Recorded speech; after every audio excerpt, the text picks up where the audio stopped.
Voilà, on va attendre 2-3 minutes, hein, le temps que l'ensemble des invités à ce webinaire de la présidentielle rentrent progressivement et on démarrera dans la foulée.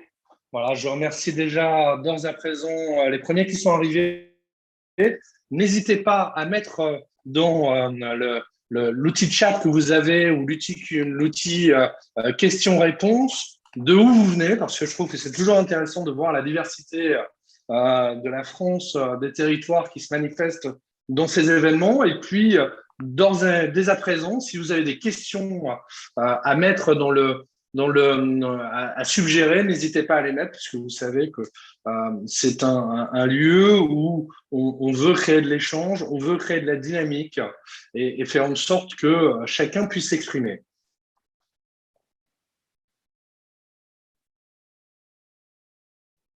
Voilà, c'est parfait, ça commence déjà. Je vois qu'Alsace est représentée avec Colmar. Voilà, c'est formidable. On voit que les champions de France de foot sont arrivés puisque Lille se manifeste avec le titre de champion de France.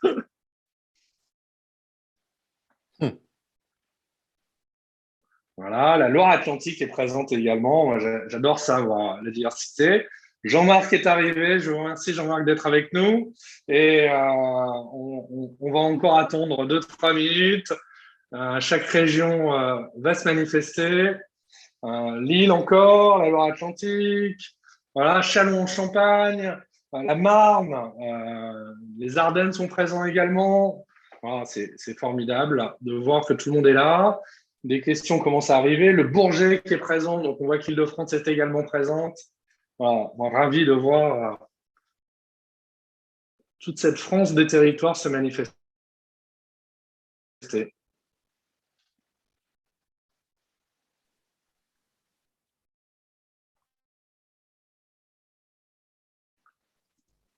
Alors, on va encore attendre 2 minutes. Je pense que ça ne vous aura pas échappé. Ah, les Landes qui sont présents également. Voilà. Donc le sud-ouest est en force. Voilà. Région après le foot avec les Hauts-de-France, les régions rugbystiques se manifestent.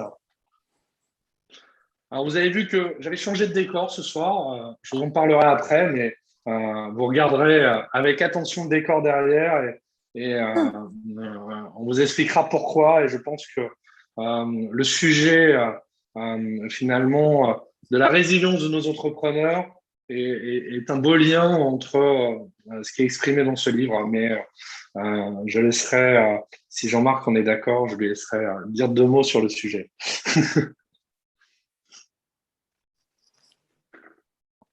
Voilà, ça continue de se remplir, c'est parfait. Ah, le sud de l'Oise est arrivé avec le nouveau siècle de France qui est arrivé. Ravi de vous voir arriver. Marc en Barœul, qui est cité comme une ville entreprenante et entrepreneuriale, je partage, ville près de Lille, qui est très dynamique, que je connais bien, puisqu'ils ont un très beau club de rugby également sur Marc en Barœul. Voilà. Comme quoi, dans le Nord, il n'y a pas que le foot, hein, même si le foot fait des très bons résultats. Ok, parfait.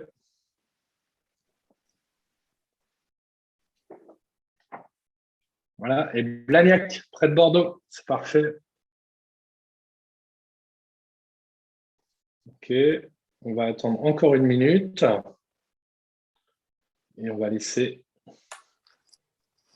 et on va démarrer. Ok, alors n'hésitez pas, hein, surtout dans cette phase d'attente, si vous avez des questions, de les. Ah oui, c'est Toulouse, Blagnac, oui, bien sûr. Toulouse, champion d'Europe en plus. Champion d'Europe de rugby pour la 5e fois consécutive. N'hésitez pas en tout cas à poser vos questions dans le Q&A. On va démarrer incessamment sous peu. Ok. Ok, je vous propose qu'on démarre, il est 35, on se donne jusqu'à 20h30 maximum. On applique cette règle-là, pas plus d'1 heure à distance. Merci d'être présent dans ce contexte de déconfinement et Et c'est vrai que certains pourraient être en terrasse, en tout cas redécouvrir le plaisir des terrasses. Et moi, je suis ravi que vous soyez là ce soir dans cet environnement. Alors certes, j'aimerais bien vous voir tous dans la même pièce, pouvoir échanger. On n'en est pas encore là, mais on voit bien qu'on avance. Ce soir, on va aborder pour ce deuxième webinaire de la présidentielle, après la pétillante Sophie de Menton, je pense qu'on va avoir le flamboyant Jean-Marc Sylvestre ce soir, qui va aborder un sujet finalement qui est pas simple. On l'a vu, et je dirais que ça a été poussé dans son extrême depuis, avec cette crise sanitaire, même si on en avait tous conscience. C'est au fond l'absurdistan, comment les entreprises, comment on peut survivre à ça. Est-ce qu'on survit? Ça va être sûrement, en tout cas, un des points importants. J'ai une petite intuition, mais Jean-Marc Sylvestre, qui a en tout cas une expertise sur ce sujet incontestable, pourra nous donner son éclairage et sa conviction aussi. Et puis, qu'est-ce qu'on peut faire? Qu'est-ce qu'on peut faire pour retrouver un vent de liberté? Moi, je le dis souvent, en tant qu'entrepreneur, on a besoin de liberté. On a besoin de pouvoir s'exprimer, on a besoin de pouvoir donner un cadre, oui, mais aussi donner une liberté de mouvement, tant à nos salariés, tant dans nos actes de gestion au quotidien, et finalement être concentré sur la création de valeur. Parce que, au fond, c'est notre raison d'être. Une entreprise, elle doit être centrée sur la création de valeur. Elle ne doit pas être centrée à faire de l'administratif, elle ne doit pas être centrée à gérer un droit du travail qui est complexe, gérer la dernière norme qu'on a mis en place. On doit pouvoir retrouver cette liberté. Et effectivement, cet État qui a montré toute sa puissance, qui était sûrement utile dans un certain nombre de points pour nous protéger, mais jusqu'où on va aller, jusqu'où on va aller dans cette inflation des normes, jusqu'où on va aller dans ce principe de précaution montré à l'extrême, qui fait qu'à un moment donné, nous, entrepreneurs, on ne se sent plus libre et on a besoin de retrouver cette liberté. Au-delà de ça également, ce soir, je pense que finalement, on a un titre de livre derrière, qui est un sujet assez éloigné finalement de notre quotidien. Je vais m'éloigner un petit peu pour que vous voyez mieux ce titre. C'est marqué « Tout n'est pas foutu ». Et ce livre, vous le trouvez partout, sur les plateformes en ligne, la Fnac, Amazon, vous le trouvez dans les librairies. Il traite d'un sujet qui est le cancer, qui est souvent un sujet tabou, mais je trouve que ce titre, il est assez éloquent parce que j'aurais presque tendance à faire l'analogie suivante. L'absurdistan, comment survivre? Moi, je pense que, Jean-Marc, vous avez la réponse. Tout n'est pas foutu et vous allez nous dire pourquoi. Je vous laisse enchaîner, Jean-Marc, et nous livrer votre analyse aujourd'hui sur ce qui se passe et sur ce qui va se passer et comment survivre dans ce contexte. Bon, bien écoutez, merci beaucoup pour cet accueil. Je suis très heureux d'être parmi vous. Je suis très heureux de succéder à Sophie de Menton et son dynamisme. J'espère pouvoir faire preuve de la même énergie et Dieu sait si elle en a. Vous avez eu très gentil de publier ce livre qui est apparemment pas dans ma zone de confort habituelle, mais comme c'est un livre qui est sorti là, il y a même pas, il y a 10 jours maintenant, même pas, et qui traite d'un cancer qui est le cancer de l'homme et dont l'homme n'ose pas parler parce que c'est un tabou et j'ai traîné cette histoire pendant 10 ans. Je m'en suis sorti et c'est une épreuve pendant laquelle on est très très seul parce qu'on n'ose pas en parler, parce qu'on n'en parle pas, parce que donc je m'en suis sorti en faisant ce livre finalement et en réfléchissant à ce que ça voulait dire, en faisant un reportage sur la façon dont ça arrivait, le cancer de la prostate, un reportage sur la façon dont on pouvait le traiter et dont on pouvait le guérir, et puis pour être encore moins seul, eh bien, j'ai regardé ce qui se passait dans l'histoire. Je me suis aperçu que c'était des secrets d'État, qu'on a eu un président de la République pendant 15 ans qui nous a caché qu'il avait ce mal-là. Et après avoir passé par cette épreuve, j'ai compris pourquoi il l'avait fait, parce que c'est effectivement pas très confortable et très difficile. Donc, j'ai voulu témoigner de tout ça. On en parlera après si vous voulez, parce que c'est effectivement un exercice, je m'en suis aperçu, et ce que l'on m'a dit après, un exercice de résilience, de résistance et de réadaptation qui est assez fascinant. Enfin, je ne m'envoie pas de fleurs, mais une fois que ça a été sorti et que l'accueil qui a été fait n'a pas été mauvais, parce que beaucoup de gens m'ont remercié d'avoir parlé de ça. Je fais quelques tournées avec la Ligue du cancer, d'ailleurs, là-dessus. Il y a beaucoup de gens qui viennent m'en parler en me disant « c'est la première fois que j'ai l'occasion d'en parler, c'est la première fois que je vais en parler à mon mari », parce que les femmes viennent aussi m'en parler, et tout le monde me remercie pour ça. La résilience, c'était intéressant de travailler là-dessus pendant le confinement, parce qu'on avait plus de temps pour réfléchir. J'ai eu plus de temps, notamment pour relire toute la vie de Romain Gary, qui est un formidable modèle de vie, à la fois pleine de plaisir, de jouissance, de travail, de plus-value, de richesse. Il a gagné de l'argent, mais aussi de malheur et de résistance. Et c'est lui qui m'a accompagné dans ce mal-là, bien involontairement. Et j'ai d'ailleurs rencontré son fils pour en parler avec lui peu de temps, il y a assez peu de temps, puisqu'il vit à Barcelone. Donc, je vous dis, cette période de confinement a été un formidable terrain d'observation pour les entreprises. Et ce que vous avez dit il y a un instant, bien finalement, me confirme dans l'idée que la crise a encore accru ce phénomène. Et paradoxalement, elle a accru ce phénomène de lourdeur administrative, de lourdeur des normes, de lourdeur de l'administration, avec l'acceptation de l'opinion publique et même à la demande de l'opinion publique. C'est ça qui est extraordinaire. C'est qu'on a beaucoup critiqué l'État pendant cette période parce que l'État n'était pas assez présent, parce que l'État n'était pas assez protecteur. Or, il était surprésent, il était surprotecteur. Donc, c'est pour vous dire que je ne critique pas les hommes politiques. Ils ont un mal de chien. Ils font ce qu'ils peuvent avec ce qu'ils ont et leurs petits bras musclés, mais parfois, ils sont obligés de chercher un compromis dans des phénomènes contradictoires. Et nous avons vécu une période, et nous vivons encore une période très, très contradictoire. On a eu une crise sanitaire qui est une crise historique, mondiale, pendant laquelle le monde entier a choisi, finalement, de protéger la vie humaine au détriment de la vie sociale et de la vie activité.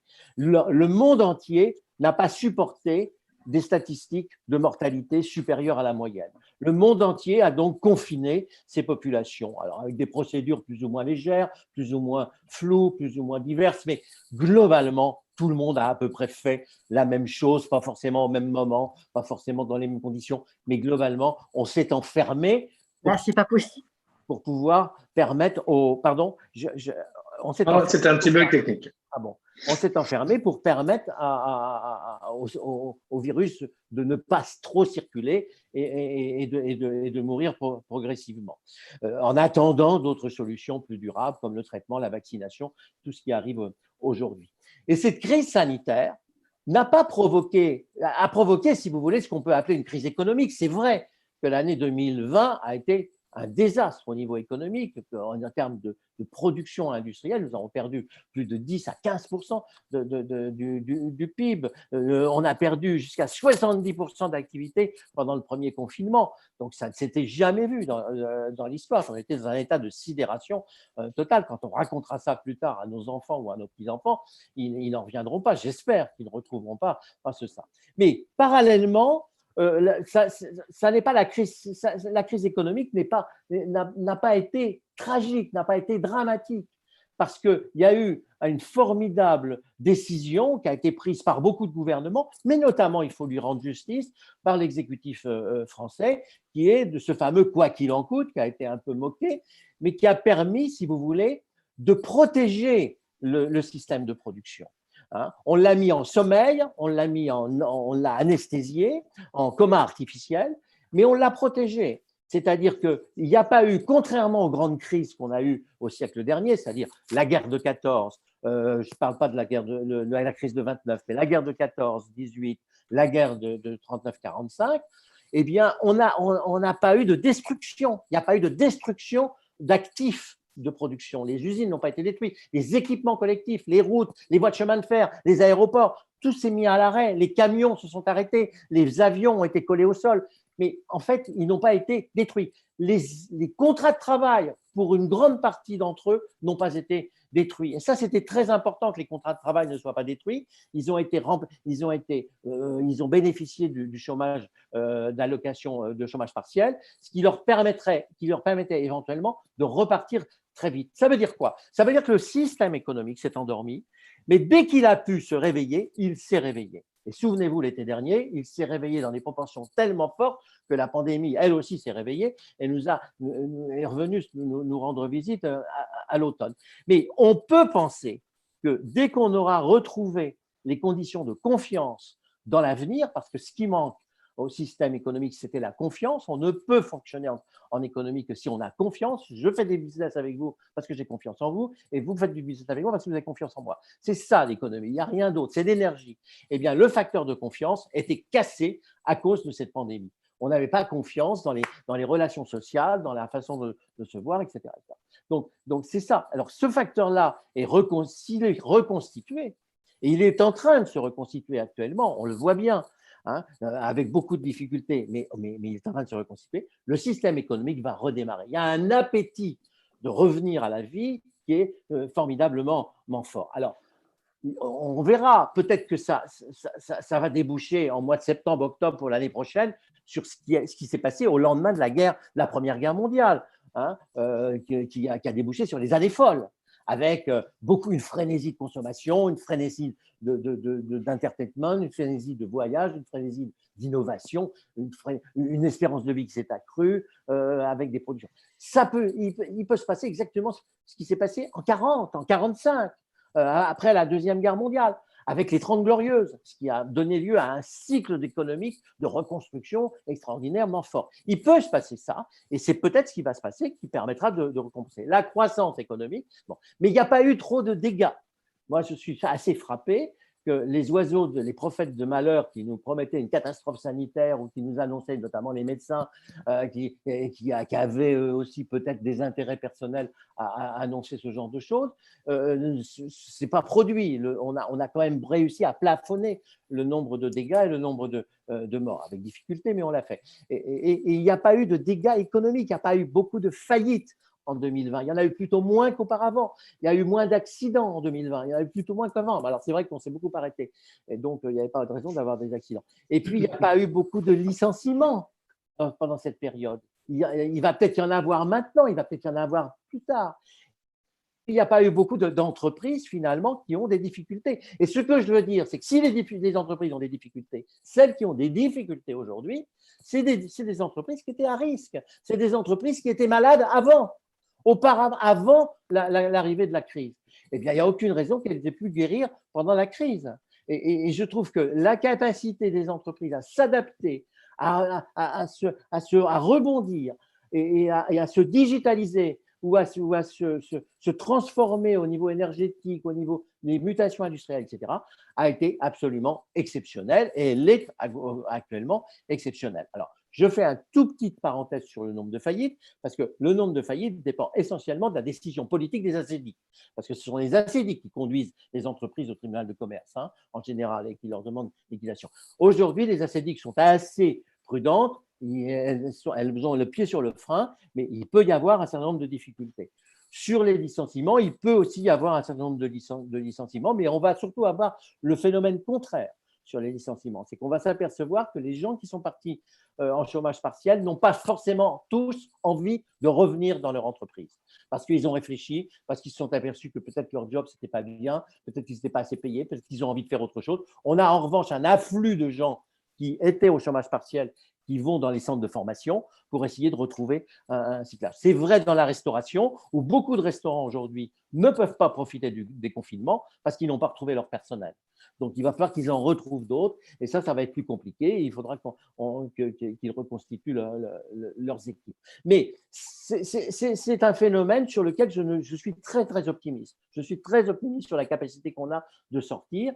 Et pourquoi ? Parce que les mécanismes de soutien ont permis le maintien en l'état des appareils de production. Les avions ont été entretenus, les camions ont été entretenus, les usines ont continué de tourner, et puis on s'est adapté. Il y a une formidable adaptation. La digitalisation, le e-commerce a pris une part de marché importante. On est aujourd'hui aux alentours de 15-20%. On était parti à 2% au début du confinement. Donc, ça a été extraordinaire, avec des nouvelles habitudes de consommation qui ne se perdront pas. On en gardera une grande partie. Le télétravail a modifié. Je pense que le télétravail ne perdurera pas dans les proportions actuelles parce que les gens auront envie de revenir au bureau, envie de revenir à la cafétéria ou à la machine à café, voir les copains, les copines. Mais on gardera quand même cette espèce d'idée que le télétravail dans un certain nombre de secteurs, ça permet une espèce de flexibilité, une certaine, et ce n'est pas vrai que de dire que si les gens sont en télétravail, c'est parce qu'ils ne veulent rien faire. J'ai l'impression même qu'on travaille davantage quand on est en télétravail chez soi que lorsqu'on est au bureau, paradoxalement. Alors, ça nécessite des équipements différents. Ça va changer sans doute la géographie de l'immobilier de bureaux d'espace. Des quartiers entiers vont avoir des vrais problèmes de recyclage. Le quartier de la Défense, par exemple, qui est le grand quartier de bureaux à Paris que tout le monde connaît, eh bien, a perdu à peu près le tiers, entre le tiers oui, le tiers et la moitié entre le quart et le tiers de ses habitants, de ses Alors, ça modifie son économie locale, ça modifie la disposition, mais ce n'est pas désespérant tout ça. Les choses existent. Alors, ça a révélé énormément de choses, cette histoire.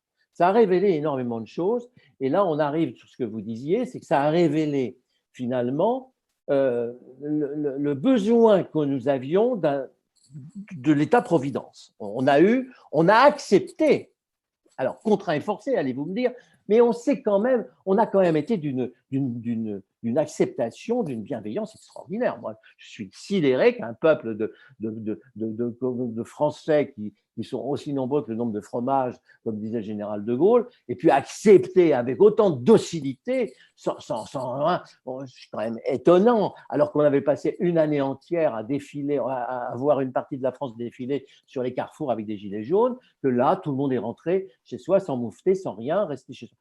Donc, ça a été et réclamant finalement les aides, le fonds de solidarité qui a fonctionné relativement bien, le PGE pour les entreprises qui a été demandé par une partie des entreprises et dont on s'aperçoit aujourd'hui que la moitié seulement des entreprises qui avaient demandé un PGE l'ont utilisé.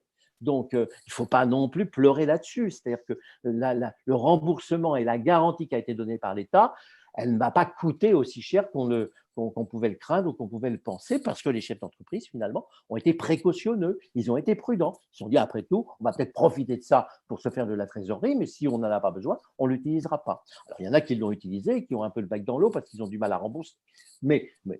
Donc, on a s'est aperçu qu'on avait besoin de cet État. Et donc, quand on s'est aperçu qu'on avait besoin de cet État, on s'est aussi aperçu que dans la gestion de ce que l'État devait faire, il s'est un peu planté. C'est-à-dire dans sa fonction régalienne, qui est de gérer et d'organiser le système de santé, le système de l'éducation nationale, le système de la sécurité et de la protection, il s'est un peu planté. Il a été un peu débordé.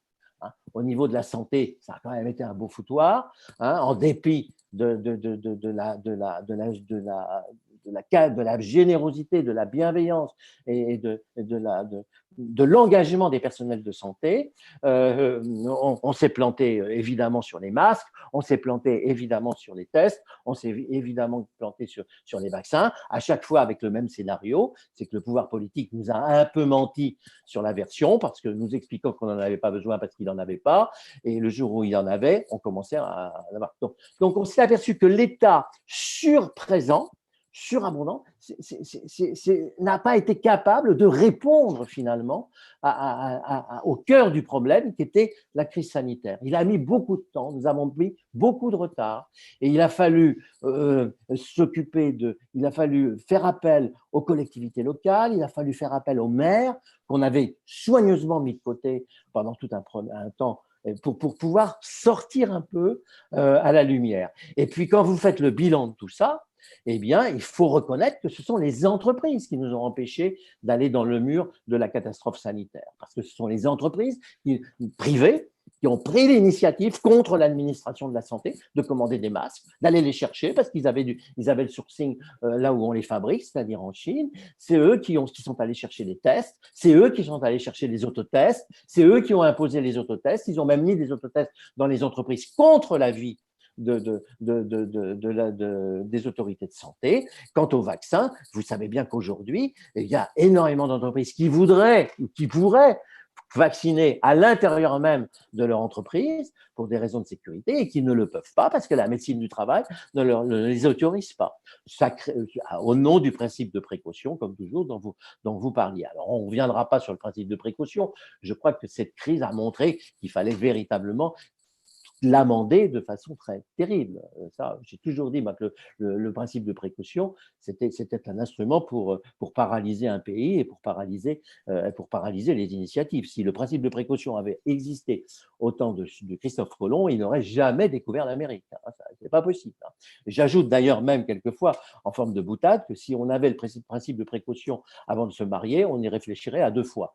Donc, c'est bien pour ça qu'il ne faut pas s'attacher à ça, mais n'empêche que vous aviez des gouvernements qui étaient paralysés, des ministres qui étaient paralysés, et ça a bloqué et tout. Alors, ça a eu une autre conséquence, cette histoire, c'est que l'emprise de l'État, la capacité de l'État s'est accrue encore. Il faut quand même savoir aujourd'hui que 65% du PIB est nourri par des dépenses publiques. C'est-à-dire que vous avez 65% des dépenses publiques qui représentent le PIB. Ça veut dire quoi? Ça veut dire que quelqu'un aujourd'hui a plus intérêt à chercher à récupérer une part des dépenses publiques qu'à créer de la richesse, à chercher de la richesse venant de l'État ou des collectivités locales, que d'aller en chercher par son travail dans une entreprise privée. C'est-à-dire que l'entreprise privée, il lui reste 35%. 35% de capacité de créer du PIB. Eh bien, ça, c'est évidemment la source de tous nos ennuis. C'est que le total de notre dépense publique fait que nous sommes pieds et poings liés avec l'État. Nous sommes dans un État qui est limite un État socialiste, une société quasiment pas communiste parce qu'il n'y a pas l'autorité et il n'y a pas les décisions très autoritaires, encore que de temps en temps ça arrive, mais cette toute puissance de l'État, elle se traduit par ça. Alors, ce qu'on peut espérer dans l'avenir, c'est qu'on va desserrer ce carcan de dépenses publiques, mais ça va être compliqué.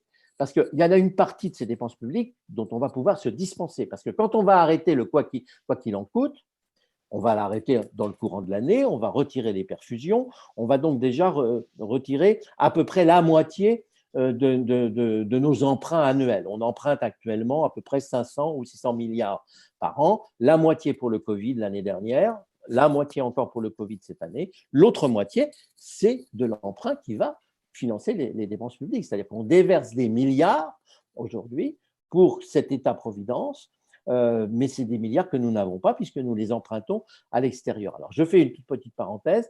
Il n'y a pas de risque à cet emprunt et on pourrait même en vouloir au gouvernement qui ne le ferait pas. Il n'y a pas de risque parce que ce sont des emprunts à très long terme, 10 ans. Ce sont des emprunts à taux zéro ou à 1%, à des coûts qui sont très, très faibles. Je m'inscris en faux par rapport à certains économistes qui disent que les taux d'intérêt vont pouvoir monter dans les années qui viennent. Je ne crois pas que les taux d'intérêt puissent monter avant 10 ou 15 ans, dans la mesure où vous aurez une mondialisation qui, de toute façon, organisera toujours une concurrence qui fera que l'inflation ne peut pas se développer, ou du moins, elle ne peut pas se propager. Donc, nous aurons en permanence des taux. Alors, ça n'est pas très grave parce que si vous réussissez à générer de la croissance économique, mais de la vraie, c'est-à-dire celle que nous, chefs d'entreprise, nous générons, de la croissance économique, si nous avons une croissance économique de 3 à 4% avec des taux d'intérêt à 1%, eh bien, ça veut dire quoi? Ça veut dire que vous gagnez 2 à 3% chaque année sur le stock même de la dette. Ça fonctionne à condition de stopper complètement l'endettement et de stopper complètement la progression des dépenses publiques.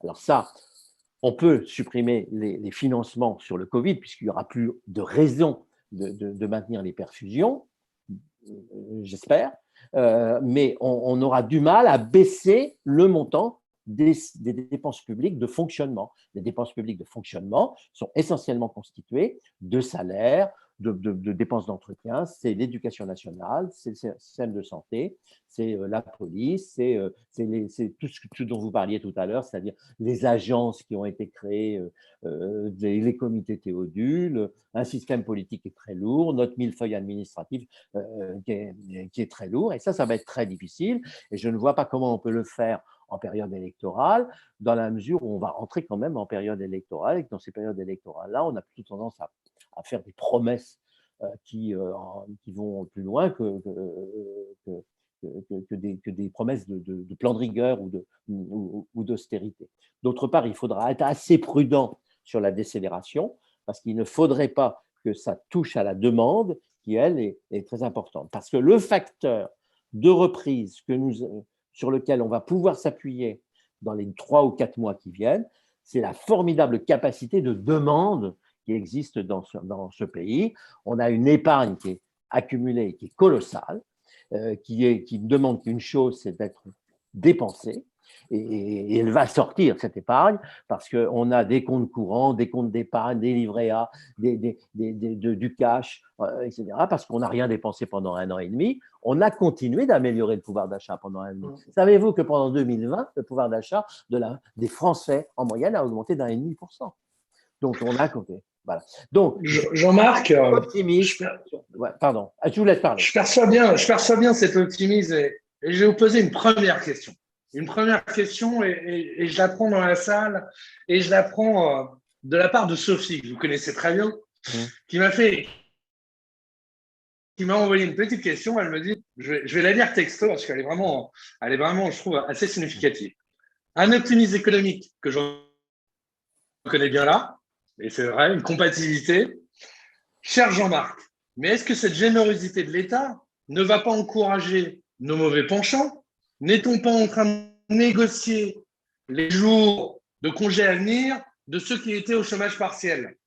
Les Français ont déjà tendance à penser que lorsqu'il n'y a plus d'argent, il y en a encore. La réponse… Jean-Marc, votre réaction?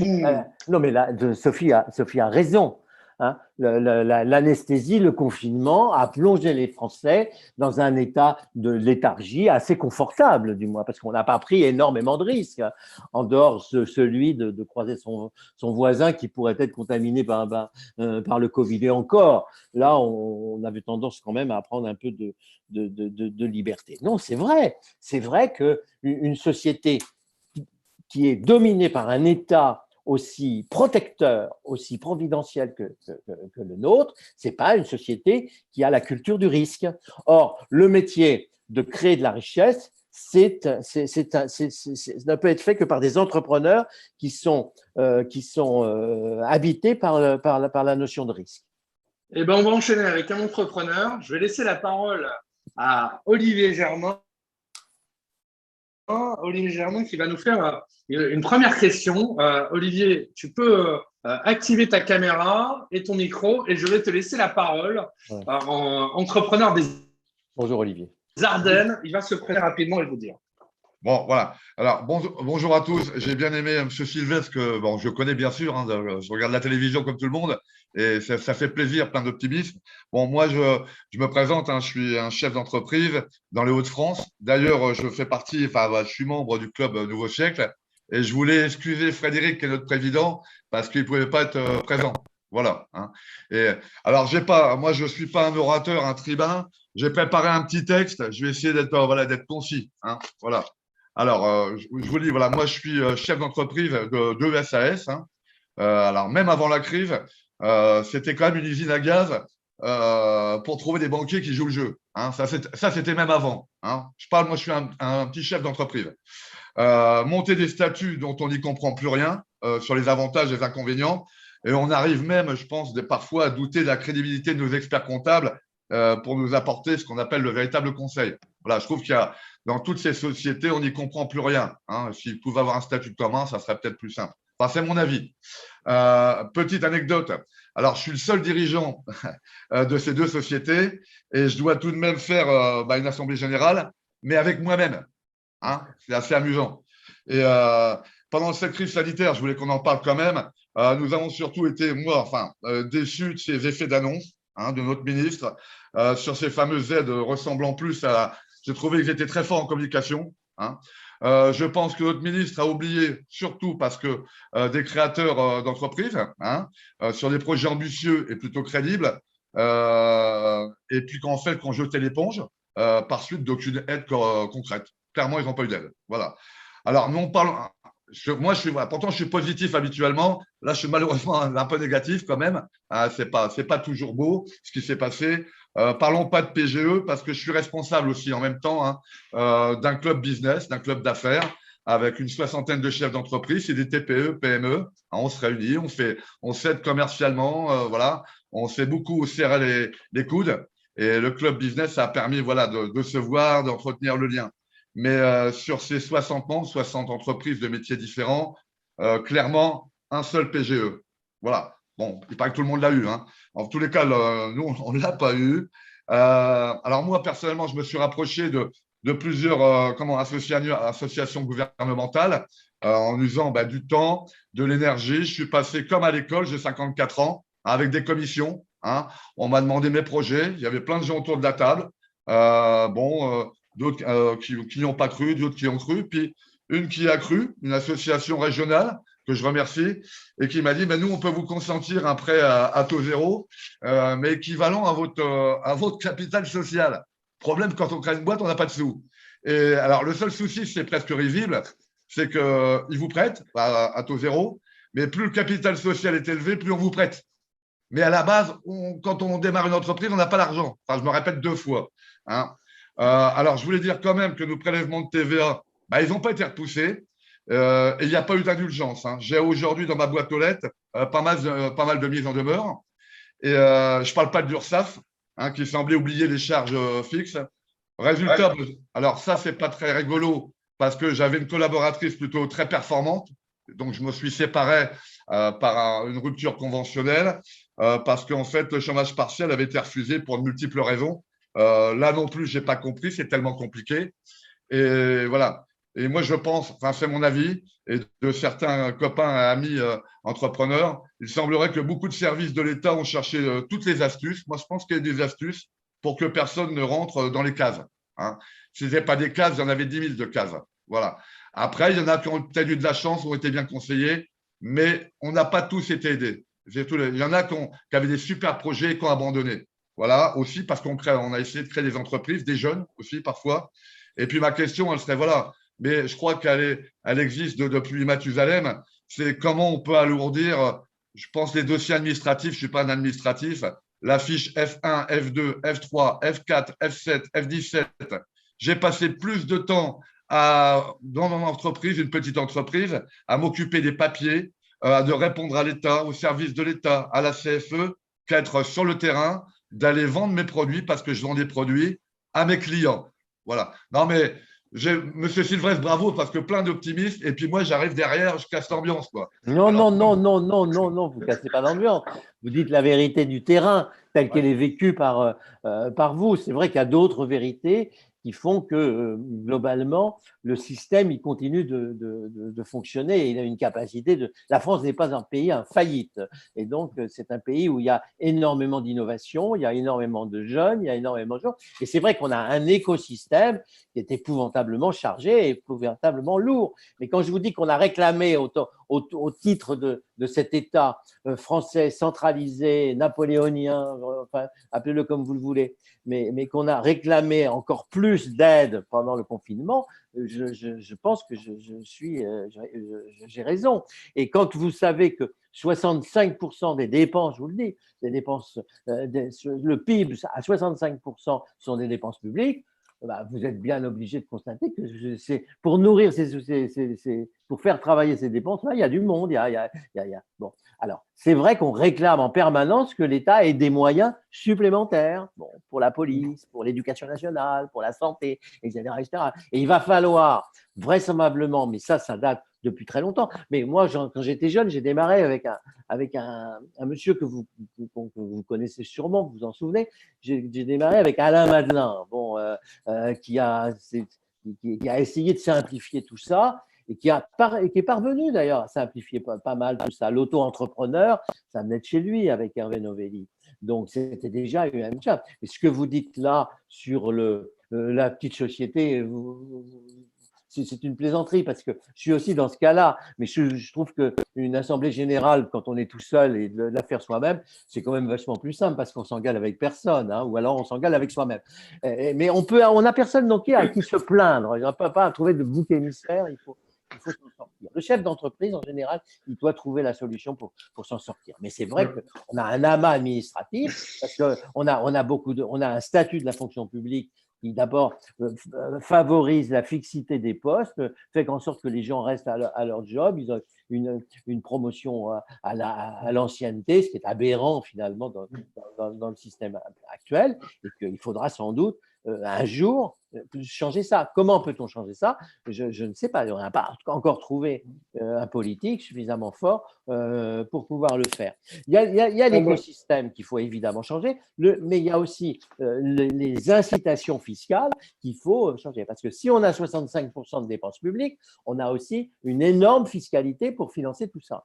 Hein, il faut une fiscalité terrible pour ces 20% d'emplois publics. Oui, absolument. Je vais enchaîner sur une autre question. Et je vois que notre invité surprise n'est pas loin, donc il va bientôt se manifester, j'en ai aucun doute. Et je vais enchaîner, et je vous remercie. On voit bien que nos partenaires sont actifs. On a Sophie qui est là du mouvement éthique. On a Nouveau Siècle qui vient d'intervenir. Puis là, je vais laisser les jeunes s'exprimer parce qu'au fond, les jeunes, ils ont un peu aussi, ils ont leur vision des choses. Et je vais laisser Elie Riva qui est là pour les jeunes avec Xavier Bertrand et qui va nous donner, lui, sa vision de cet absurdistan et au fond, comment il le vit à travers les jeunes. Elie, je te laisse la parole. Bonjour à tous, merci beaucoup. C'est très agréable de voir que les jeunes se sont écoutés. C'est aujourd'hui beaucoup trop rare. Merci, M. Sylvestre, pour vos interventions. Moi, voilà, j'ai une question, mais aussi un témoignage. La réalité, c'est que j'ai fait une école de commerce et une université. En fait, pendant mon école de commerce, moi, on m'a empêché d'avoir un job étudiant en même temps. Je voulais faire un stage, en réalité. On m'a dit non, c'est pas possible, ça ne va pas avec le statut que tu as en école de commerce. Bon, j'ai pas compris, donc j'ai pas pu travailler en même temps. Et puis je me suis renseigné ensuite sur quelles étaient les possibilités pour un étudiant de travailler. Est-ce que c'était facile? Est-ce que finalement il y avait des choses qui étaient adaptées? Eh bien, on se rend compte que pas du tout. En réalité, les étudiants aujourd'hui qui souhaitent travailler pendant leurs études, rien n'est fait pour les favoriser. L'administratif est extrêmement lourd, que ce soit pour un contrat de 8 heures par semaine ou bien alors pour un CDI. Une petite anecdote, on en parlait avec Ulrich, même si vous avez un boulot étudiant finalement qui sera court, vous devez quand même passer une visite médicale. Voilà, ma question et ma réflexion plus globalement, c'est, ça fait écho à ce que vous venez de dire, comment est-ce qu'on peut finalement mettre fin à cet absurdistan, hein, voilà, que vous appelez de vos mots, et comment est-ce qu'on peut finalement tout simplifier, juste qu'on nous laisse tranquille et qu'on permette aux jeunes de travailler en réalité. Voilà, merci beaucoup.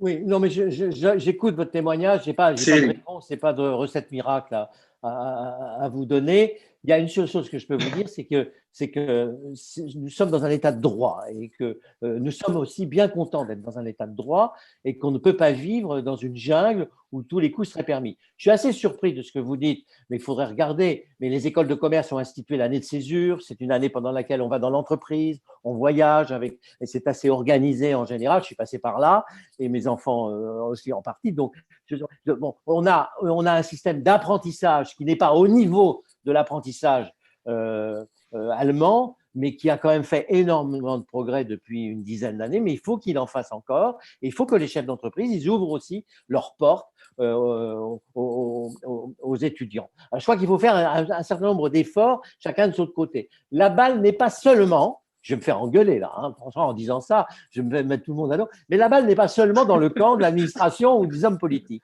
Il faut aussi ouvrir sa porte. Les contrats comment on appelle ça, de travail, oui, d'apprentissage, qui sont des contrats d'alternance. L'alternance, ça existe quand même, y compris au niveau de l'université. Hein. Il y en a énormément aujourd'hui. Bon, alors, bien sûr, il faut aller les rechercher. Moi, je dois recevoir des CV, pas mal. Bon, c'est vrai que ça fait partie, ça peut faire partie aussi de la formation. Je sais que vous allez m'en vouloir, mais de chercher un chef d'entreprise, il est évidemment seul. Donc, si vous vous préparez à être chef d'entreprise, bah, faut vous préparer aussi à être seul. Mais c'est vrai que l'administration ne fait pas beaucoup d'efforts. C'est vrai que l'administration ne connaît pas beaucoup l'entreprise, elle n'y est jamais allée, elle n'y va pas. Jean-Marc, je vous en veux pas. Vous dites une réalité. On est seul. C'est Ouais. la réalité d'un chef d'entreprise. Après, Mais c'est bien sûr. certain que de temps en temps, il ne facilite pas la vie. Le coût de la visite médicale pour quelqu'un qui va à l'école, qui va au sport et qui a besoin de refaire une visite médicale pour travailler juste le week-end, ou là j'ai lu il n'y a pas longtemps pour les vendanges, que moi j'ai adoré faire. Maintenant vous êtes obligé d'aménager un logement individuel pour chacun. Bon, où est-ce qu'on va? Mais je vais laisser Mathias du pôle idée de la manufacture. Non, mais je voudrais dire, non, mais vous avez raison de gueuler contre tout ça. Quand Sophie de Menton, il y a aujourd'hui ou hier, gueule contre la ministre Tchiapa qui veut qu'on installe des zones de repos pour les livreurs de chez Delivery aux frais de l'État. Elle a 1000 fois raison, c'est complètement démagogique, c'est complètement stupide. La visite médicale, je ne suis pas d'accord avec vous, parce qu'on a un problème en France. On a un système de santé qui, au niveau des traitements, est remarquable. C'est un des meilleurs du monde.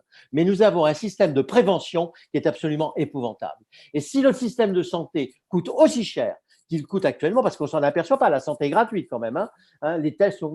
Bon, s'il coûte aussi cher, c'est qu'on n'a pas fait la prévention qu'il fallait. Alors, je reviens un peu à mon bouquin, parce que le jour où on fait un dépistage hâtif de ce qu'on peut avoir, ça coûte quand même beaucoup moins cher que le traitement. Donc, dès le premier âge, il faut habituer les gens au… Et je trouve que la médecine du travail, elle ne fait pas tellement bien son travail. Elle ne fait pas tellement bien son travail. C'est un peu ça, c'est-à-dire qu'il faut la visite utile qui fait l'affaire. Voilà. Mathias, je te laisse la parole. Mathias? Oui. Et puis après, notre invité de surprise, j'ai aucun doute qu'il va venir. Il est là, il va bientôt intervenir. Mathias? Merci beaucoup Ulrich. Bonsoir Jean-Marc Sylvestre. Bonsoir à tous. C'est un débat passionnant et au sein du pôle idée de la manufacture que j'ai l'honneur de coordonner, nous avons une obsession qui est celle du concret. Et en l'occurrence, pour réduire la charge administrative qui pèse sur nos entreprises, qui pèse sur nos concitoyens, qui pèse aussi sur nos fonctionnaires, eh bien, comme dit le sketch, il y en a qui ont essayé, mais ils ont eu des problèmes. Et donc, nous sommes très, très curieux d'avoir votre point de vue, Jean-Marc Sylvestre, sur la méthode qu'il faudrait utiliser. On a, je crois, quasiment tout essayé, mais quelle méthode pourrait permettre d'aider l'État à se réformer, d'aider nos concitoyens à retrouver un peu d'air? Est-ce que c'est une convention citoyenne? Est-ce que c'est une structure publique? Est-ce que c'est au Parlement de s'en saisir? Est-ce que c'est au CESE de s'en saisir? Est-ce que c'est, comme ça a déjà été essayé par le passé, à un chef d'entreprise associé à un ministre de s'en saisir? Comment faire? Est-ce qu'il ne faut pas une méthode de page blanche? Voilà. Comment faire pour concrètement y arriver? Oui, bon, je vais répondre très, très franchement à votre question, parce que c'est sans doute, elle est très, très importante pour permettre d'avancer. C'est vrai que ce n'est pas facile, parce que nous sommes dans une démocratie et qu'il faut toujours passer par le Parlement. Il faut avoir une majorité pour pouvoir obtenir quelque chose, sinon on change de système, et je crois qu'aucun de nous ne souhaite changer véritablement de système politique. Il y a deux méthodes. C'est la chirurgie ou le traitement au coup par coup. La chirurgie, ça consisterait à avoir le courage, quand on est un homme politique, de s'engager en politique sur un programme de réduction du périmètre de l'État. Réduire le périmètre de l'État, eh bien, ce serait d'une part d'abandonner un certain nombre de ces fonctions qui ne sont pas essentielles pour l'État à des entreprises privées, soit à privatiser, soit à ouvrir la concurrence, soit à confier des marchés aux entreprises qui pourraient le faire. Il n'y a aucune raison que l'État français ne se limite pas à ces fonctions régaliennes, qui sont les fonctions de justice, de police, éventuellement de protection des plus déshérités, encore qu'il faudrait le définir avec précision. Mais pour une grande partie, près de la moitié des activités de l'État, elles peuvent être parfaitement bien assurées par des entreprises privées. On l'a vu pendant la crise sanitaire, ce sont les entreprises privées qui nous ont sortis qui nous ont évité la catastrophe, qui sont allés chercher les tests, qui organisent aujourd'hui la vaccination. Nous sommes aujourd'hui dans une période de vaccination normale, avec autant de vaccins qu'on peut. On a créé des centres de vaccination partout parce qu'on a laissé enfin les gens, le ministère de la Santé a dû baisser les bras, il a dit, écoutez, débrouillez-vous, et les gens se sont débrouillés. Jean-Marc, vous faites une remarque qui a beaucoup de sens sur la méthode. Et je trouve qu'il y a un orateur que je voudrais faire rentrer et qui va en débattre avec vous, parce que je pense que sa vision, ce que vous dites, le Parlement peut s'en saisir. On a l'honneur d'avoir ce soir le président du groupe des Républicains à l'Assemblée nationale qui nous fait le plaisir d'être là ce soir, Damien Abad. Et je trouve que le démarrage de votre solution, et je n'ai pas de doute qu'elle va aller plus loin derrière, est un très bon amorçage pour accueillir Damien Abad. Et je vais lui demander s'il peut allumer sa vidéo, son micro, et on va le faire rentrer. Voilà. Bonjour à tous, j'espère que vous m'entendez bien, ça va? Très bien. Parfaitement bien. Parfait. Bienvenue. Bonjour. Bonsoir. Bonjour. Bonsoir. Bonjour Ulrich, merci beaucoup. Bonjour Monsieur Sylvestre, merci également et bonjour à vous tous. J'ai pu écouter la fin du débat, et effectivement avec les interventions, les témoignages de quelques chefs d'entreprise et surtout les réponses qui ont été apportées. Je vais peut-être rebondir directement sur ce que vous venez de dire par rapport à la question finalement du périmètre de l'État et le courage des politiques pour s'engager justement dans cette redéfinition du périmètre et faire en sorte que on puisse non pas avoir un État omnipotent, mais au contraire un État qui se reconcentre sur ses fonctions régaliennes les plus importantes. Moi, j'y crois beaucoup. Je pense que l'une des grandes lacunes et l'un des grands manques dans ce quinquennat, c'est l'absence totale de réforme de l'État. Ce sujet-là, il a été totalement abandonné. Alors, là, on fait un peu de cosmétique à la fin sur des choses qui sont uniquement symboliques, la suppression de l'ENA, la suppression des corps préfectoraux, alors même que les préfets, ce sont ceux qui ont tenu finalement pendant cette crise sanitaire. Et je pense qu'il y aurait beaucoup mieux à faire à réformer les agences régionales de santé, à réformer l'administration, par exemple, de la santé en France. Ces sujets-là, ils sont pas abordés. Donc, moi, je crois vraiment que l'enjeu, effectivement, du périmètre de l'État, du rôle des politiques et de la manière dont les politiques s'impliqueront dans l'économie est fondamental pour le futur candidat à l'élection présidentielle. Je voudrais juste dire 2-3 choses en complément de ce qui a été dit. D'abord, moi, je crois à un État stratège, recentré sur ses fonctions régaliennes, c'est-à-dire la police, la justice, l'armée et la santé, bien entendu, et quelques opérations ensuite très concrètes sur les territoires. Mais ça veut dire quoi? Ça veut dire que d'abord, on soit prêt à assumer une véritable décentralisation en France, une vraie confiance dans le partenariat avec les collectivités locales. Et ça veut dire aussi qu'on soit prêt tout simplement à assumer à ce que les politiques n'interviennent pas partout et ne soient pas omnipotents. Moi, je prends toujours cette image, mais je me dis, tant qu'on aura des hommes politiques qui monteront sur les fourreaux de Florange, par exemple, eh bien, pour dire il faut trouver cette entreprise, on n'aura pas compris quel est le rôle d'un politique. Le rôle d'un politique, il ne peut pas être de dire je vais ouvrir ou je vais fermer une entreprise. Ça, c'est la décision d'un chef d'entreprise. Et c'est une décision qui appartient à l'économie en tant que telle. Notre rôle à nous, il n'est pas de s'immiscer là-dedans, il n'est pas de remplacer le chef d'entreprise, il est au contraire d'accompagner et de créer un environnement économique le plus favorable possible. Donc notre rôle, il n'est pas de jouer au pompier de service, il est par exemple de dire, voilà, on va assurer un déploiement de la fibre optique ou de la 5G partout sur le territoire, on va permettre d'avoir des services de proximité, on va développer un écosystème économique qui soit favorable pour qu'on puisse avoir un développement d'entreprises partout sur le territoire. Moi, j'ai la chance d'être dans le département de l'Ain, qui est le premier département industriel de France, quand on voit le nombre d'emplois dans l'industrie par rapport au nombre d'emplois total. Et on a un modèle économique qui tourne avec des entreprises qui sont partout sur les territoires. Donc, je crois qu'il faut vraiment aussi qu'on prenne conscience que notre rôle n'est pas de faire des promesses illusoires, n'est pas de remplacer le chef d'entreprise, mais notre rôle, c'est un rôle de facilitateur, d'accompagnateur et de créer un environnement et un écosystème économique favorable. Donc, ça veut dire une redéfinition effectivement du périmètre de l'État. Ça veut dire aussi, je suis bien placé malheureusement pour le constater, mais au Parlement, non seulement nous votons trop de lois, Mais au-delà des lois qui sont votées, on dit toujours, ah là, c'est les lois. Mais le problème surtout derrière, ce sont les décrets, ce sont les arrêtés, c'est la réglementation qui est prise. Et en France, l'exécution, la mise en œuvre, le suivi d'une réforme, c'est considéré comme une tâche subalterne qui ne relèverait pas de la politique en tant que telle. Moi, je pense que ça, c'est une grave erreur. Je vous mets une proposition sur la table, hein, mais on dit, oui, on a aujourd'hui des gouvernements, des ministres, secrétaires d'État. Moi, je pense qu'il y aurait un rôle utile, par exemple, pour les secrétaires d'État, c'est qu'ils soient chargés de la mise en œuvre des réformes qui sont élaborées par les ministres. Parce qu'au moins, on verrait concrètement sur le terrain quelle est la réalité de cette réforme. Souvent, on a même parfois des décrets qui sont presque contradictoires avec un certain nombre de points que l'on peut voter, ou en tout cas qui complexifient les choses. Et là, on n'a plus de regard. Parce que le Parlement, il n'y a pas la culture d'évaluation qui existe dans d'autres pays européens notamment, ou dans le monde. Et donc, on n'a pas cette culture non plus de l'évaluation en tant que telle.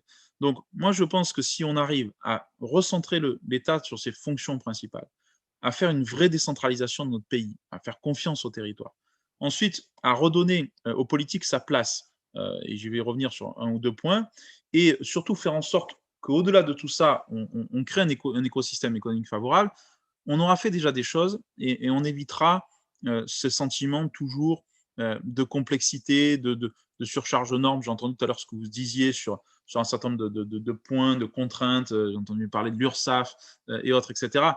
On vit ça au quotidien, tous les jours, et c'est effectivement très difficile. Et la crise sanitaire, elle a été symbolique de ça, parce qu'elle nous a montré les limites à la fois d'un trop-plein administratif et une saturation d'un système, alors même qu'on a des talents, alors même qu'on a une capacité importante, on s'est retrouvé devant ce mur-là, et la commande des masques, enfin tout ça, ça a été très concret. On a vu très concrètement que, en fait, des filières économiques étaient plus efficaces des entreprises que des États, ce qui nous montre quand même un peu le travail qui est le chemin qui doit être le nôtre. Alors, il faut effectivement aussi nous se concentrer, je pense, en tout cas, sur quelques grands axes et quelques grandes lignes politiques fortes. Moi, je crois que d'abord qu'il faut une vraie stabilité fiscale et réglementaire. Je pense qu'il n'y a rien de pire pour un chef d'entreprise que d'avoir de l'incertitude, que d'avoir de l'imprévisibilité et que d'avoir des changements de pied permanents. Et donc, il nous faut effectivement une stabilité réglementaire, normative, et aussi une règle d'or fiscale qui consiste à ne pas augmenter, bien sûr, les impôts et, si possible, à en baisser certains. Moi, je suis favorable à la proposition qui a été faite, bien sûr, par Xavier Bertrand sur la baisse des impôts de production. Je pense que c'est utile, que c'est nécessaire et qu'il faut donner cet oxygène à notre économie, bien entendu. C'est ensuite aider, j'ai entendu tout à l'heure, c'est ceux qui disent souvent les créateurs ou les jeunes innovateurs, on a été un peu oubliés dans cette crise sanitaire, parce que c'est vrai qu'aussi les entreprises naissantes, les petites entreprises, celles qui créent de l'emploi, eh bien, c'est vrai qu'elles ont eu un peu de trous dans la raquette. Il faut pouvoir accompagner ça.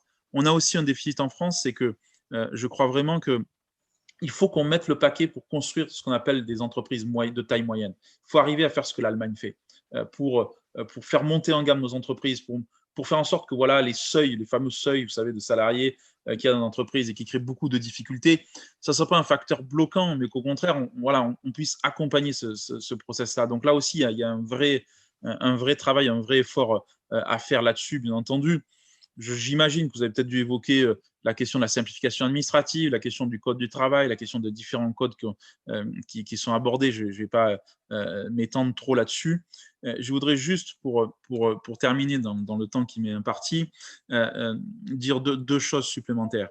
Je crois fondamentalement, vous savez, la réglementation, c'est 4 points de PIB. Le poids de la réglementation en France, c'est 4 points de produit intérieur brut. Donc, c'est considérable. Toutes les normes ne sont pas à jeter. La norme qui crée de la valeur ajoutée, c'est une norme qui n'est pas à jeter, c'est une norme qui crée un différentiel. La norme qui permet, par exemple, de valoriser la qualité, celles-là, elles sont utiles. Le problème, ce sont toutes ces normes qui pourrissent, entre guillemets, notre quotidien et qui n'ont absolument aucune valeur ajoutée. Et la difficulté qu'on a, c'est qu'en France, quand on construit une règle, de plus en plus, on pense à celui qui fraude et pas à celui qui utilise la règle. Et heureusement, il y a quand même plus d'utilisateurs que de fraudeurs. Alors bien sûr qu'il faut faire une chasse à la fraude importante, mais je pense qu'il faut vraiment, dans les règles que l'on construit, dans la législation que l'on fait, dans les lois qu'on met en place, avant de penser toujours à celui qui va essayer de frauder, il faut penser à celui qui va au quotidien utiliser la norme que l'on met en place. Et ça doit être un grand principe de vie pour nous. d'où l'éviter aussi des surtranspositions également de normes européennes de manière excessive. Et puis, la dernière chose que je voudrais dire, c'est que je crois aussi qu'il faut retrouver la culture du risque, la culture de l'échec et celle de la réussite. Je trouve parfois qu'on a un peu, comment vous dire, on a un peu tendance à abandonner cette culture de risque. Quand on est un chef d'entreprise, on prend un risque. On prend un risque tous les matins. Et ce risque-là, il faut aussi l'inculquer, l'enseigner, l'éduquer en tant que tel. Moi, je crois beaucoup au lien qu'il peut y avoir avec l'éducation, avec nos collèges, nos lycées, nos étudiants, bien entendu. J'ai entendu tout à l'heure le témoignage. Je crois que c'est essentiel, essentiel, essentiel. Donc, il faut réinculquer cette culture de risque.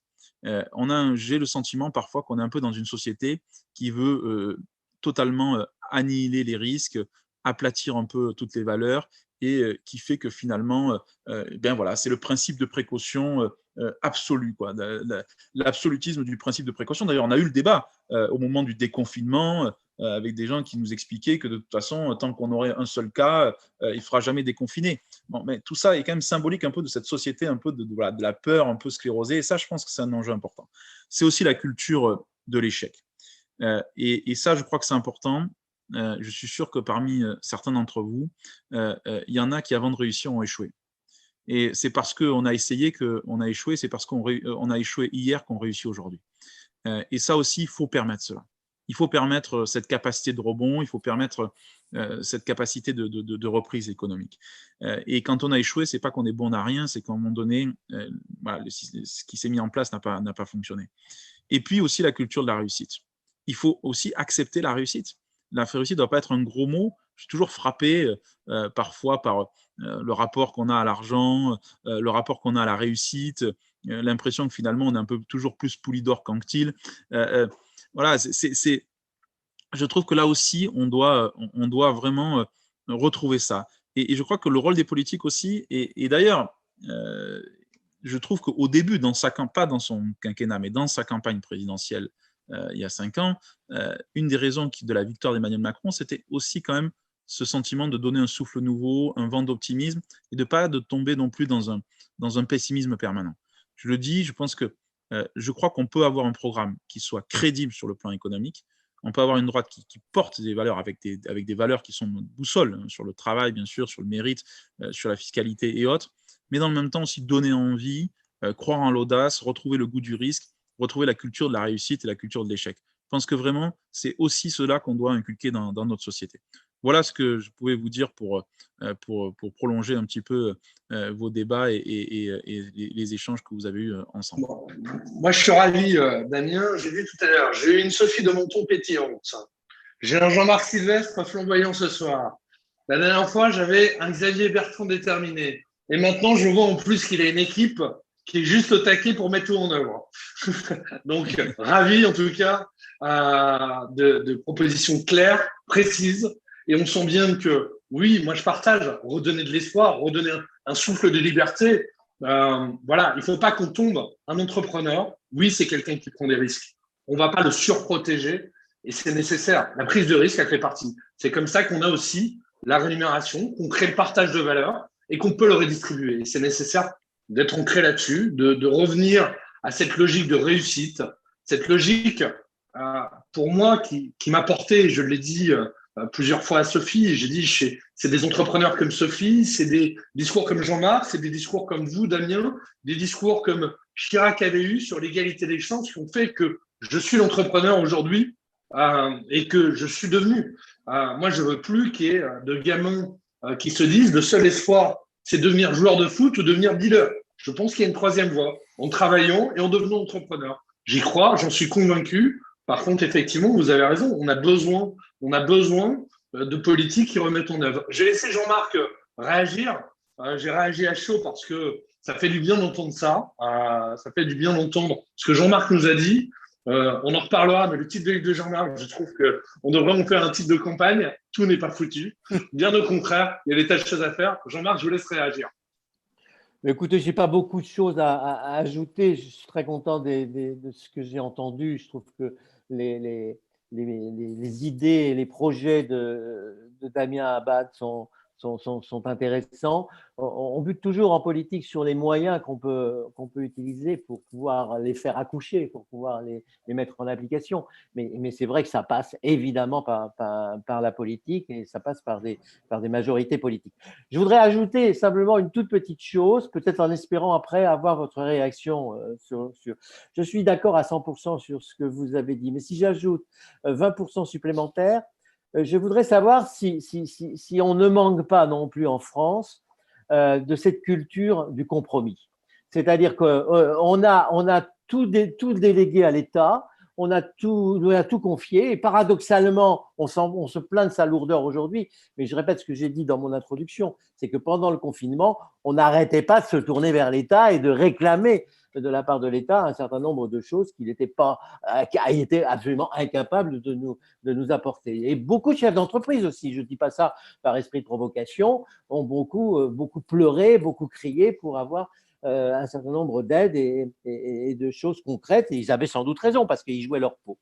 Mais je trouve que le rétrécissement, l'amaigrissement de l'État, son changement de périmètre, sa délégation d'activité à un certain nombre de chefs d'entreprise devrait s'accompagner d'une résurgence ou d'une réanimation ou même d'une création de contre-pouvoirs.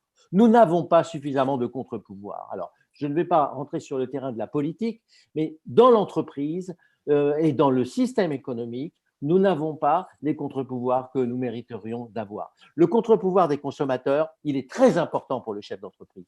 Ce sont les consommateurs qui ont obligé le chef d'entreprise à fabriquer des produits et des services que lui, consommateur, voulait acheter. Et le chef d'entreprise sait les écouter.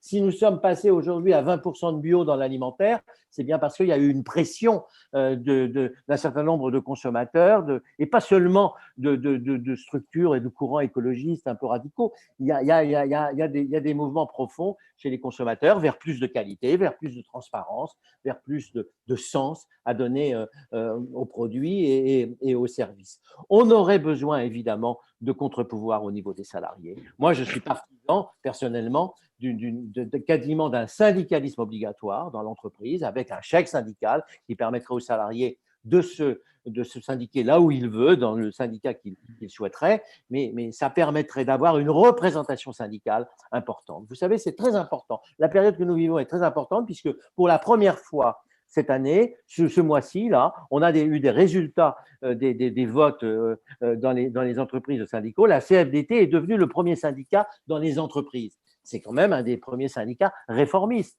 c'est-à-dire un syndicat qui a la culture du compromis pour trouver un certain nombre de solutions.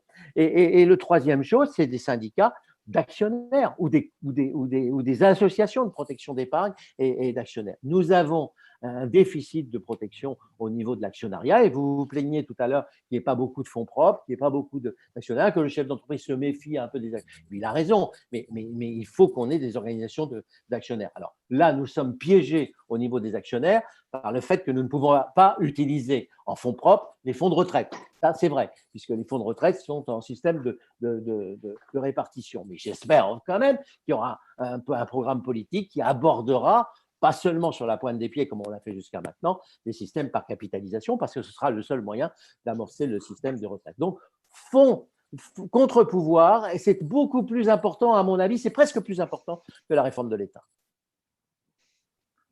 Jean-Marc, on a dépassé le temps, mais franchement, c'est passionnant. Et moi, je voudrais… on se redonne 2 minutes. Moi, je voudrais avec Damien, parce que ce soir, il y a quand même… Moi, je trouve qu'il y a beaucoup de choses qui ressortent. Et franchement, voilà, je pense en plus, dans ce contexte, on a besoin de parler. On a besoin de se voir, de se sentir un peu. Et au fond, il y a une phrase là que je viens de voir passer. Ne demande pas ce que peut faire ton pays pour toi, demande ce que tu peux faire pour ton pays. C'était JFK qui avait dit ça. Pour autant, on a besoin de vous, Damien, je pense que vous l'avez compris, en tant qu'entrepreneur. On a besoin que ça bouge, de retrouver cet espoir. La proposition que vous faites, Jean-Marc, moi j'ai souscrit. J'ai même plus loin. Je pense qu'on doit aller plus loin sur le partage de valeur, sur l'ouverture du capital salarié aux entreprises, aux salariés, qu'on doit trouver le moyen de redistribuer la richesse et d'associer mieux. Mais au fond, Damien, je vous laisse réagir et je vous laisse le mot de fin. Non, sur l'actionnariat salarié, je partage pleinement ce qui est dit. Je pense qu'on a des choses à faire là-dessus.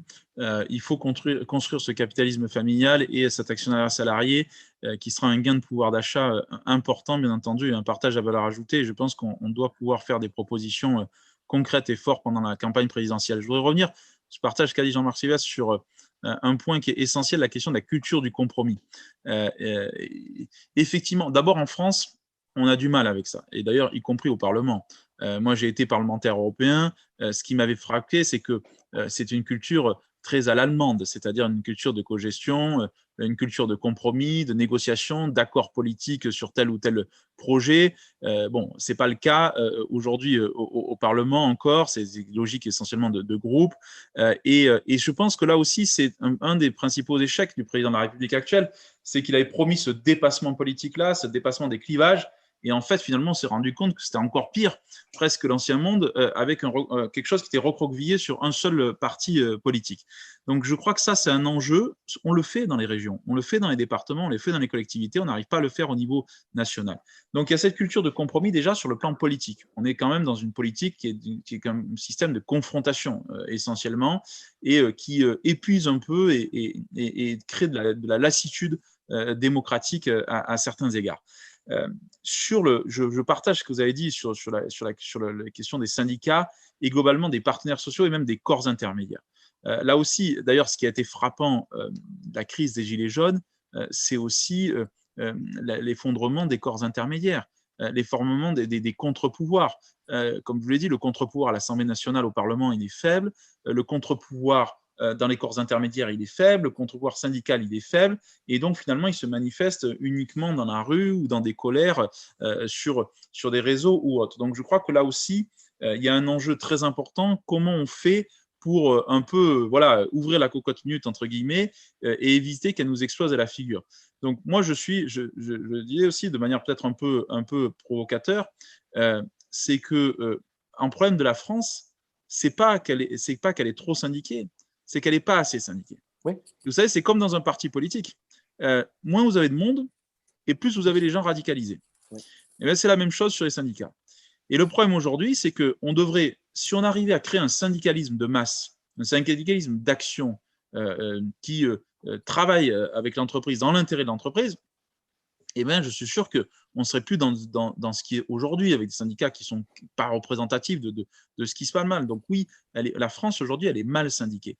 Elle est mal syndiquée, et ça, c'est un enjeu important parce que du coup, on ne peut pas discuter. Moi, je vois dans nos entreprises, je suis à Oyonnax, dans la Plastic Valley, on a des entreprises de taille moyenne, globalement avec peu de syndicats, mais avec un dialogue direct grâce au CHSCT, grâce à un certain nombre de structures qui permettent d'avoir ce dialogue et cet échange, et dans lequel les salariés et les chefs d'entreprise tirent dans le même sens et ont cette même logique économique-là. Donc, je crois qu'aujourd'hui, il faut vraiment modifier ça. C'est très dur. Moi, je me souviens, il y a encore quelques années, parce que ça en venait, mais du fameux rapport Perruchot qu'il y avait eu sur le syndicalisme en France, qui avait été bien enterré à ce moment-là. Et je pense que là, il va falloir avoir beaucoup de courage politique, là aussi, pour retrouver cela. Donc, moi, je crois aussi aujourd'hui que la France, elle ne peut pas se présider tout seul. Aujourd'hui, on est quand même dans un système extrêmement complexe où le rôle d'un président de la République, c'est de créer une dynamique, c'est de créer un élan, c'est de créer un élan collectif. Et pas simplement, vous voyez, on n'est plus à la sortie de la Seconde Guerre mondiale, ou on n'est plus dans les années en 1958, où en gros, on est dans la reconstruction de l'État et où on va pouvoir finalement planifier, décider tout seul. On n'est plus là-dedans. Il y a aujourd'hui des forces vives qui doivent s'exprimer, il y a des contre-pouvoirs qui doivent s'exprimer, il y a des corps intermédiaires qui doivent retrouver un vrai élan. Et aujourd'hui, il y a une crise de tout ça. Et je mets les partis politiques pleinement là-dedans. Mais il y a une crise de cette représentation. Et ça, c'est une vraie difficulté. Et d'où cette absence, parfois, souvent, de dialogue, de compromis et d'échange. Et là aussi, il y a un vrai effort, il y a une culture à faire changer, il y a une évolution. Et ça commence tout en haut de l'État, avec la responsabilité du chef de l'État de créer cet élan collectif-là et d'enclencher effectivement cela. Donc moi, je rejoins complètement ce qui est dit. Il y a un peu de boulot sur ça. Il faudra effectivement beaucoup de courage et surtout faire confiance, on termine par là, faire confiance aussi à la majorité silencieuse. Je ne crois pas à un pays, à une démocratie par la tyrannie des minorités. Je crois que, aussi importante soit-elle, je crois qu'à un moment donné, il faut aussi qu'on puisse agir. Et quand on est en responsabilité, on attend de nous des actes concrets et de réaliser. Je dis souvent, la droite, elle n'a pas perdu la dernière fois parce qu'elle n'en a pas fait trop fait, c'est parce qu'elle n'en a pas fait assez quand elle était en responsabilité. Et je pense que là, il y a vraiment quelque chose aussi à faire. Voilà. Merci, merci Damien. Moi, je retiens quelque chose ce soir. Je donnais quelques chiffres. Le premier webinaire, on a fait 1400 vues sur le replay. À l'heure où on dit que la politique ne plaît plus, etc., on voit bien que ça intéresse. Ça intéresse parce qu'on parle d'entreprise. On parle de choses concrètes de la vraie vie. Et ça ferait du bien que dans le débat public, on reparle un peu plus d'entreprise. Ça nous ferait du bien. Je sais que, Damien, vous êtes à la manœuvre là-dessus. Franchement, on respirerait un peu. Parce que c'est ce qui fait que la France avance. Et ça fait du bien. Moi, je suis convaincu que ce soir, on va encore avoir un replay qui va pulvériser les scores. J'ai peu de doutes. Merci. Et je voulais mettre en avant tous les bénévoles parce qu'il y en a beaucoup. Il y en a plein derrière la caméra qui font qu'on arrive à faire ces événements-là. Je voudrais remercier spécialement Sophie qui nous a donné l'occasion du premier, qui a fait la liaison avec Jean-Marc pour que Jean-Marc soit là ce soir. Moi, je vais remettre quelque chose derrière moi parce que j'y tiens. Damien, je suis sûr que vous allez le lire. C'est un livre qui est sympa. C'est Tout n'est pas foutu. C'est le livre de Jean-Marc. Moi, j'aurais qu'on le lise parce qu'au fond, c'est plein d'optimisme. Damien, vous nous avez donné l'optimisme. Jean-Marc, vous nous avez donné l'optimisme. Les questions des entrepreneurs, il y en a plein dans le Q&R et je vous les passer. Comment on va financer la dette? Qu'est-ce qu'on peut simplifier? Des choses très concrètes. Moi, j'ai vu plein de choses très bien. Question d'Alain Diéval, de Cédric Lebouzy. J'ai vu beaucoup de choses. Voilà. Mais en attendant, pour continuer dans l'optimisme, on commence ce livre Tout n'est pas foutu. On va le chercher en librairie maintenant qu'elles ont pu rouvrir normalement. On n'est pas obligé de le prendre sur des plateformes à distance. On peut aller discuter avec le libraire. C'est sympa aussi. Voilà. En tout cas, merci. Merci à vous. Merci Damien. Je sais que votre agenda est précieux. Vous êtes rendu disponible. Merci Jean-Marc. Moi, je vois qu'on a une belle équipe. Je vois qu'on a des choses, qu'on a des forces vives et qu'on va faire plein de belles choses. Mais il y a un combat à gagner d'abord. Et c'est le webinaire de la présidentielle. Ça veut bien dire ce que ça veut dire. Le premier qui est venu, c'était Xavier Bertrand. Le deuxième, c'est Damien Abad, président du groupe LR à l'Assemblée nationale. Pour moi, ça veut dire beaucoup de choses. Ça veut dire qu'on est en train d'avancer dans le bon sens et qu'on va y arriver. Mais il y a encore des étapes à passer. Voilà. À la prochaine, très vite. Merci beaucoup. Merci à tous. Merci d'avoir été là. Merci. Merci à tous. Au revoir. Et au revoir. Au revoir. Merci. Au revoir. Merci, au revoir.